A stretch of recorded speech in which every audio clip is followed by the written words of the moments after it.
معز مومند د غني خان کلامونو له د جدید موسیقي خوندوره هنري غاړه ورکړې او د پښتو موسیقي په دنیا کې د شهرت بام ته رسېدلې.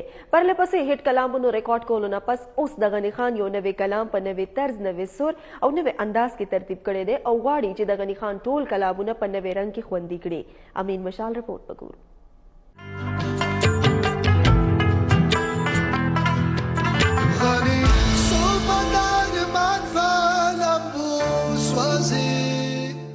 د غني خان کلام بادشاهینا د شهرت بام ته رسیدلې معز مومند د موسیقۍ په دنیا کې د 3 کالو سفر دوران په اسمان لکه د ستوري ځلېدلې او اوس نوی کلام ډیر زر را روان دی.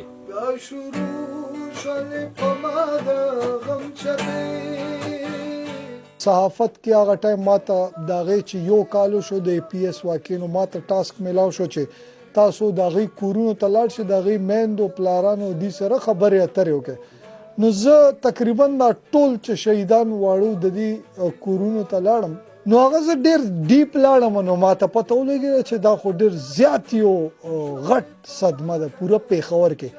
نو زه چې کور ته راغم ما دا کمپوز کو چې بیا شروع شولې په ما د غم چپې، بیا بې خوبه بې ارامه مې شوې شپې. نو دا ماته هغه د میندو هغه دغه ښکاره شو چې یو کال تیر شو، یو کال پس د هغه مور داسې یو جړا کوي که نه. صوفیانه کلام په جدید طرز کې د زمزمه کولو اعزاز د معز مومند په برخه دی. معز مومند د موسیقۍ عملی ژوند آغاز په ABT چینلز نیټورک پیښور سنټر کې کړی او تر اوسه د خیبر په شیشه یو شمیر سندرو د هغه د مینانو په زړونو کې ځای جوړ کړی. خو چې غني خان زه کله هم زه شعر اسپړم نو هغې کې ماته صوفیزم ښکاري.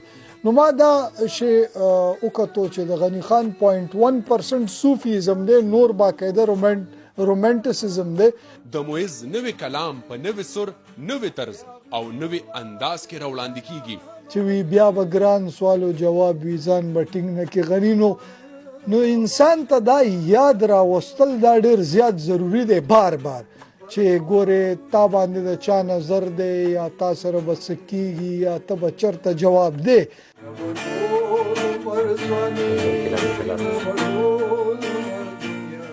وایي چې د غني خان کلامونه په جدید موسیقۍ کې خوندي کول غواړم. د معز مومند نوی کلام څومره مقبولیت ترلاسه کوي دا به را روان وخت کې کتلی شي. د کیمرمین عاصم خان سره امین مشال، خیبر نیوز، پیښور.